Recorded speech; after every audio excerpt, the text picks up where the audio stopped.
Rosemary with Good Journeys Tarot, and today on my live, we're going to be talking about representation. So I hope everyone has a cup ready, whether it's mimosa, coffee, tea, however you enjoy your lazy Sunday morning. Let's have some time together and chat about representation in tarot. My focus today will be primarily on queer LGBT plus representation. However, we will touch on other types of representation as we discuss some of the issues around representation.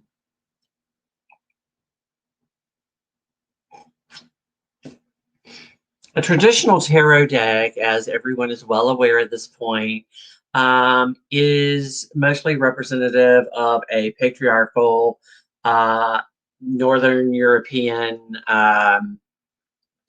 good morning, Kelly Bear, aesthetic. So the idea is that we want to see people who look like us, who behave like us in the tarot.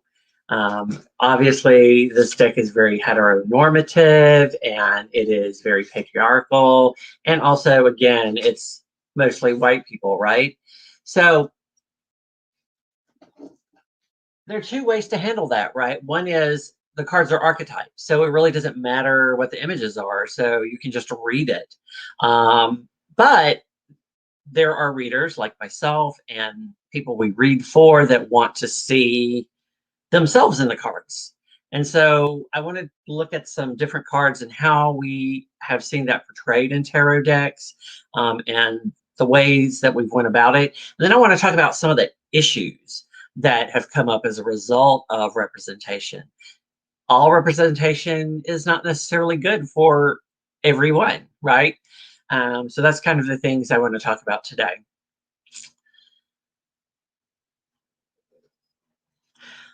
Typically, decks will try to include the LGBT community by updating one or two cards to include same-sex gender couples. For example, the Two of Cups is a very common card. This one from This Might Hurt Tarot. To update this case to gay men.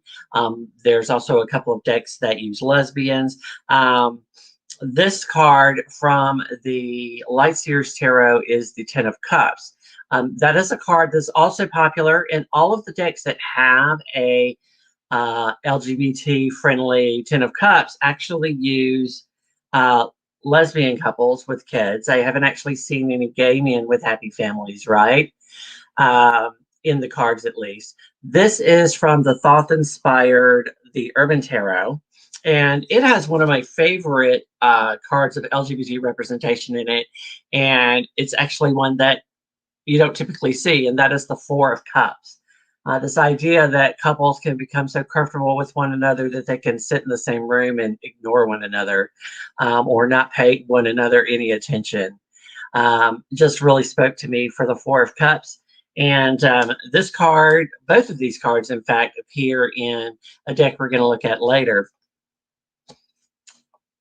The third card where we see representation of the LGBT community quite often is with alternate lovers cards or simply replacing the lovers cards.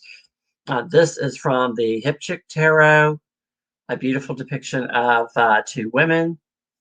One of my favorite decks, the Uncommon Tarot, has two men. This deck just speaks to me clearly for some reason, unlike some other decks that I've had.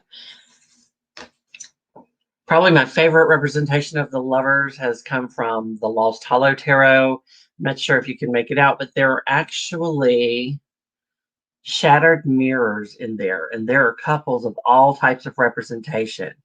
Multiracial couples, gay couples, straight couples. It's just gorgeous. And but that's typically what you see when you look at a deck and it says it includes LGBT representation. There's going to be a couple of cards with some couples of same-sex genders in it. But occasionally you'll find a deck that actually includes transgender or non-conforming people, which is a little bit more rare. These two cards are from the Ride or Wait tarot deck. The Queen of Wands, the spirited woman, is quite beautiful. And then also the Queen of Cups, which I think she's just gorgeous.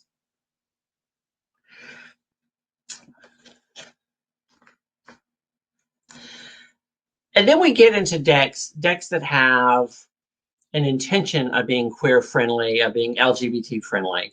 So, for example, the Fyodor Pavlov, which oddly enough, when I went through the 78 cards to look at cards to show, only have 3 or 4 that actually specifically depict members of the LGBT community per se. Of course, like with any deck, any individual person in a card could be LGBT for all we know, right? So there's again a 2 of Cups, 2 lovely people. There's that 10 of Cups with 2 women again. And of course, the Lovers card, which was the whole reason I purchased this deck, to trans individuals, which I think is just gorgeous.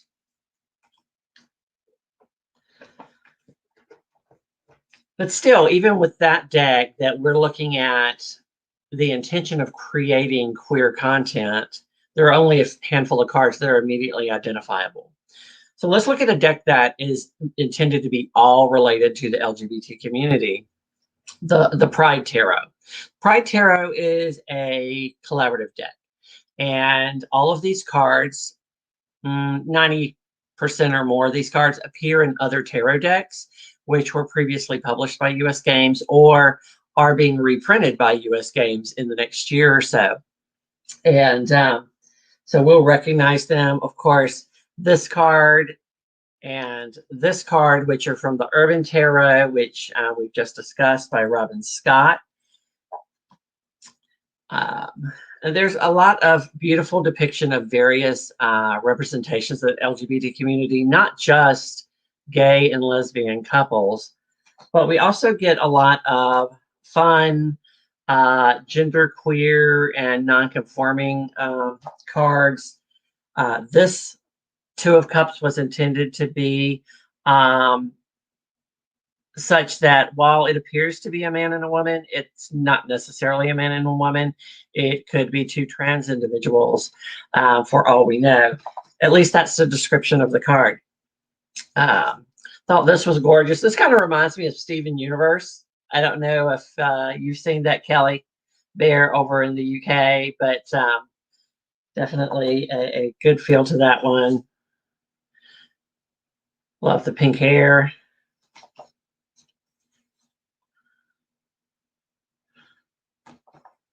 So while there's a good representation here, and even in this Lovers card, actually, yeah, that's the 4 of Wands, which sometimes the 4 of Wands to me could be mistaken for the Lovers because there's usually like a happy celebration, many times a wedding. So this is a card that for me is a little bit controversial, and that's the Chariot. I don't think that people in the trans community would have picked this person to represent them. But everybody immediately recognizes her, at least in the United States. So it makes sense to have her in a deck. And that's a problem that we can talk about in just a minute, how we represent. There's some wonderful depictions in here, though, that are like speak to the emotions, the feelings, the experiences of the LGBT community, like this one of a child being abandoned. Yes, that was Caitlyn Jenner fighting against her own interests. There's a Lovers, which is actually a pride parade, and the feeling of being around people that share your values and your experience, and standing for what you believe in there in that card. And then the 3 of Pentacles, all the hard work of many times families of the LGBT community fighting to keep them safe. And um, I agree, Kelly. I agree. Not the best choice. So in that way, this was a beautiful deck. It did show a lot of the experience of the LGBT community.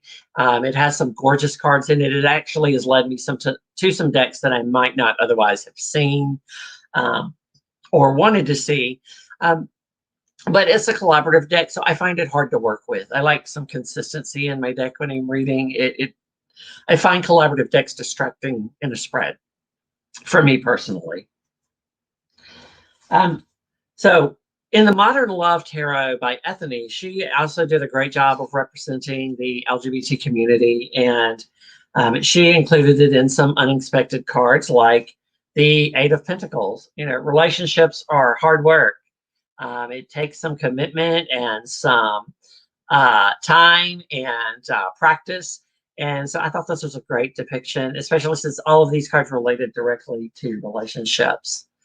Her cover art is actually her lover's card, which is actually two women.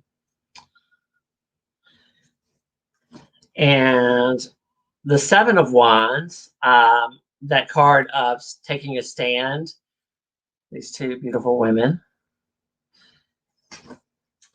And then an interesting thing that she included that I've only seen in one other tarot deck, which we're going to look at next, is she included in the Knight of Cups possibly a throuple or a bisexual man, or, you know, what's going on here she's not clear on, but obviously it's not the normal romantic situation that we tend to think of as heteronormative. So I thought that was really cool. So the next deck I'm going to look at is the Sensual Wicca Tarot, which is beautiful. It is a Lo Scarabeo deck, so it has all of the keywords and everything around it, a little bit of embellishment that can distract from the images, but the images themselves are really nice. The Two of Cups, an obvious choice, which we see a lot, two women. And then there are also some others, like this Four of Wands, which looks like perhaps we're at a celebration of a marriage between two men, which was quite lovely. This is probably one of my favorite Five of Cups of all time. And this is a very real situation, you know, that people find, you know, they're in one relationship and find another, and, you know, things are falling apart, right? But I thought this was a great depiction of real life that happens when people discover that they are not simply interested in the opposite sex, but the same sex. Some of the things that can happen.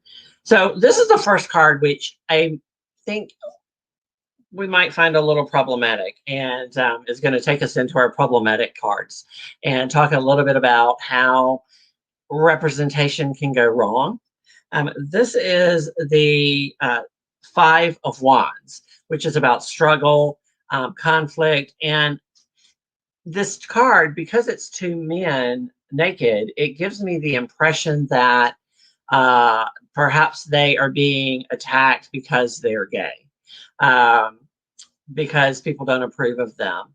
And so so this is a card which I think might be a little problematic. You know, when is it appropriate to include diversity and to include people from the LGBT community, or the Black or brown communities, or the Asian community? Are there cards we shouldn't put people in because of their gender, or because of their race, or because of their sexual orientation or gender identity? Some of that's come up. I know Kelly Berry is probably really familiar with this, but with the Lightseers Tarot, the Ten of Swords was actually a gorgeous representation of that archetype, but a lot of people felt that it was had racist undertones because it was a depiction of a Black person who had been abused, right?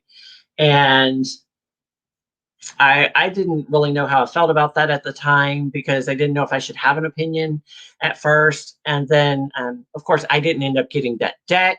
So I actually have the later Ten of Swords, which I don't think does it justice at all. But I saw a great video, which I'm going to put in the comments for people watching this in review, by a Black tarot reader who defended that card and said, you know, it's part of history that we had slavery.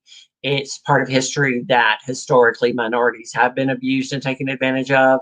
And it adds depth and meaning to that specific card, the Ten of Swords, which is about oppression and being at the end of your rope and just being done with everything, right? But that was that person's view, and I embrace that view, but not everyone does. I think had this deck come from a person of color, that there might not have been the outrage of that card, even though, but it was because the person was not a person of color, perhaps.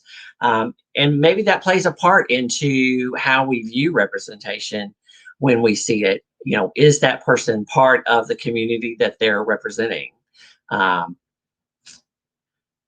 So some other things that have come up. So for example, the New Choice Tarot de Marseille was inspired by 80s club culture, the LGBT community and the BDSM community, kink community, often shared spaces. So this is one of the first decks they had that had representation of that kink BDSM community, which in this chariot, you'll see the people as horses.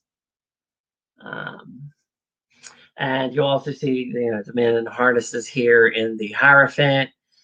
And this is a very beautiful and positive depiction of things from that culture, that background of the LGBT community and the BDSM kink community.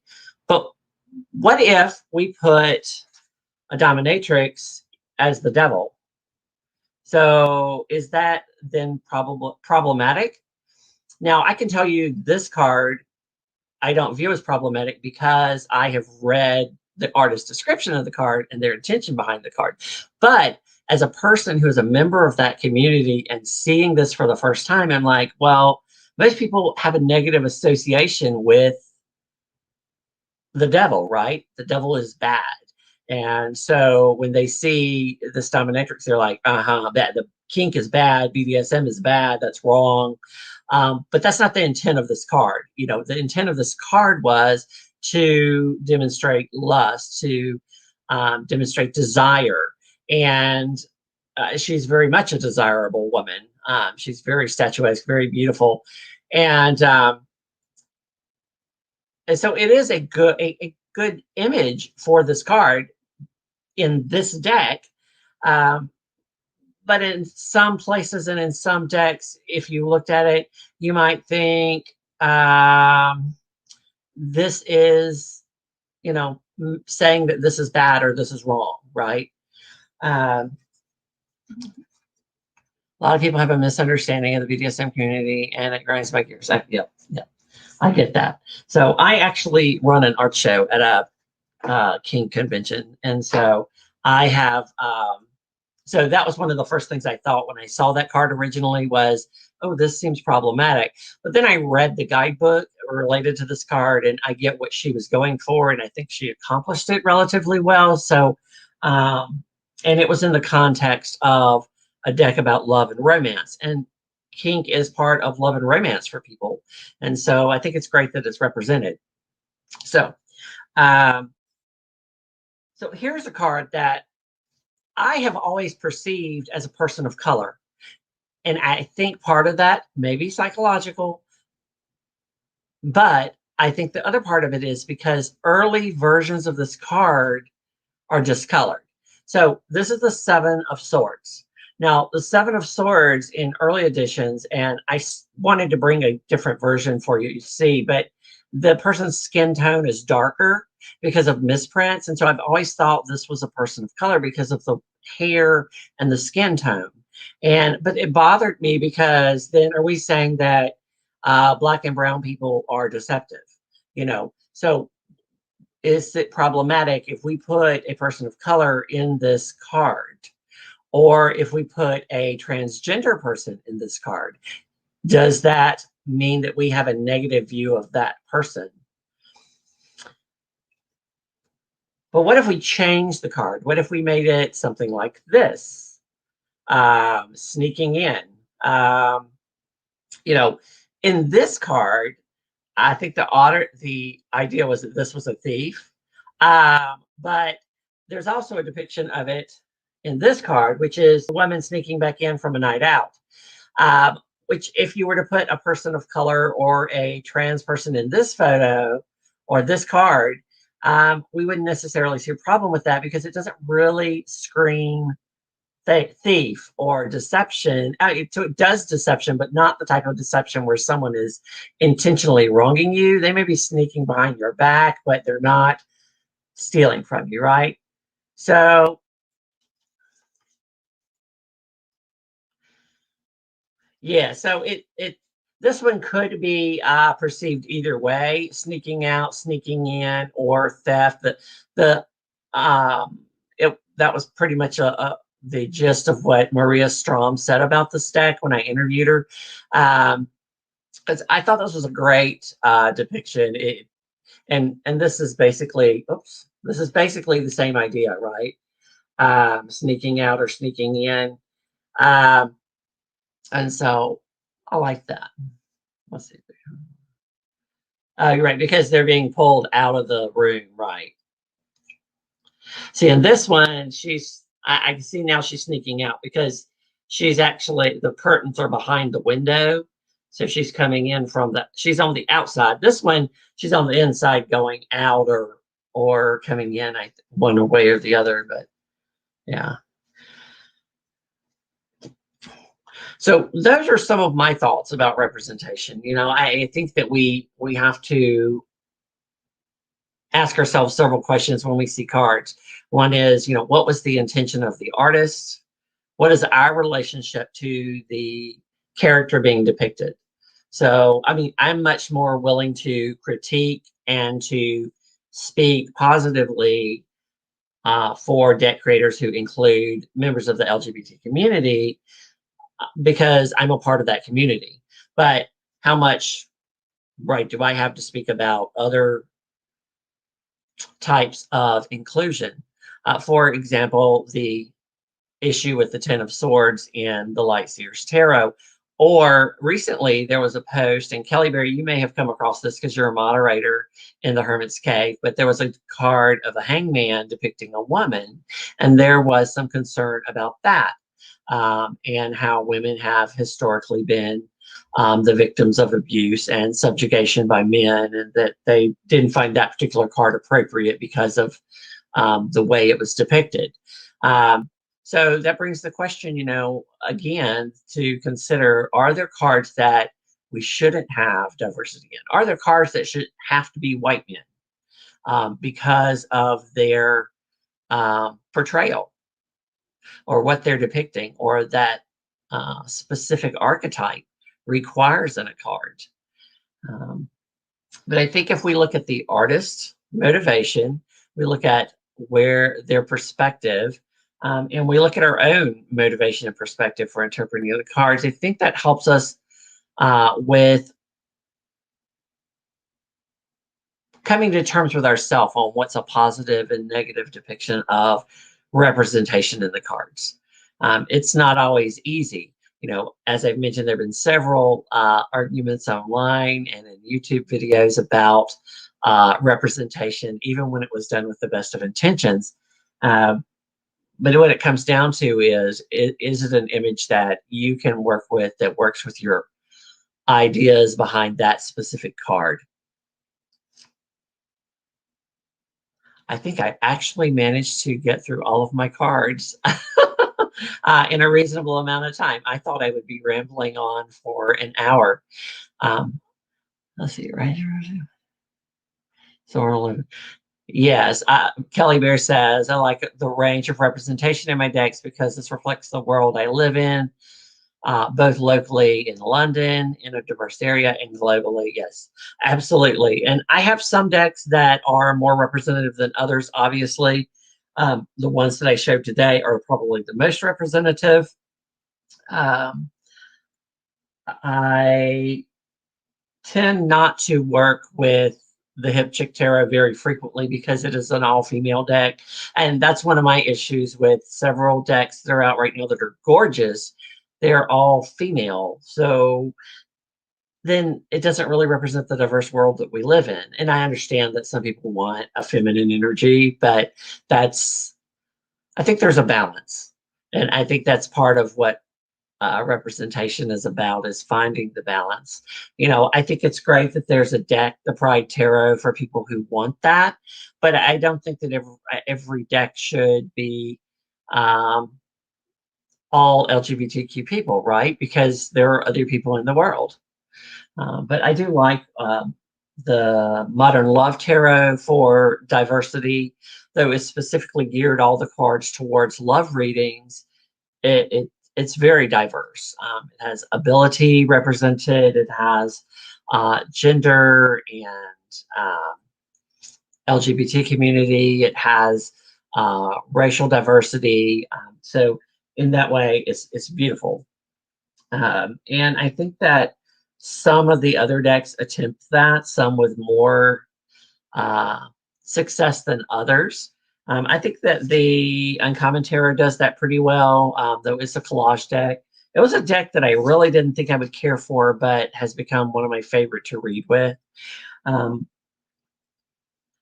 yeah, so I'm going to wrap it up here. I'm so glad I had one guest today. Yay, we'll have to build on this in the future.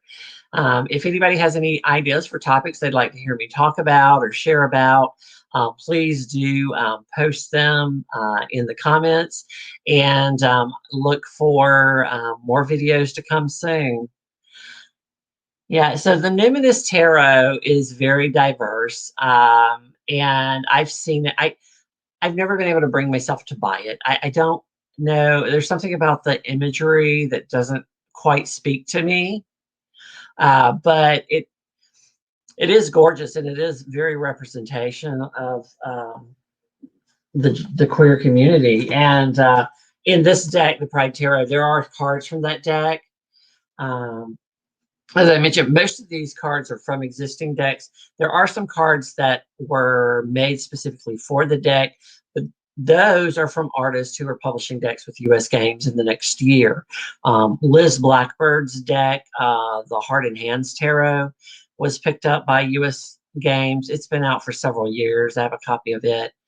Yeah, and sometimes it is just the art style that it comes down to when we're looking at decks. There are some decks that I really, really wanted, but I couldn't get over the backs of the cards. So you never know what it is that's going to turn you off a deck. Like, I had a deck on the way, which I hate the backs of the cards, but I just couldn't say no to the card images, right?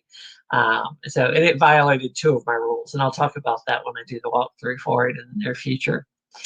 But thanks again for being here. It was great chatting with you, Kelly Bear, and I look forward to everyone's comments in the comments below. Until next time, good journeys.